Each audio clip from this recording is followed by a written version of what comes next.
thoughts and the pain attached to them. Sometimes I wonder why this is happening. It's like nothing I can do would distract me when I think of how I shot myself in the back again. Cause from the infinite words I can say, I put all the pain you gave to me on display, but didn't realize instead of setting it free, I took what I hated and made it a part of me.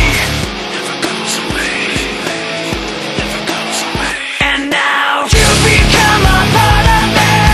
You'll always be right here. You become a part of me.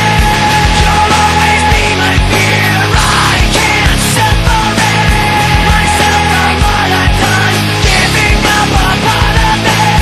I let myself become you.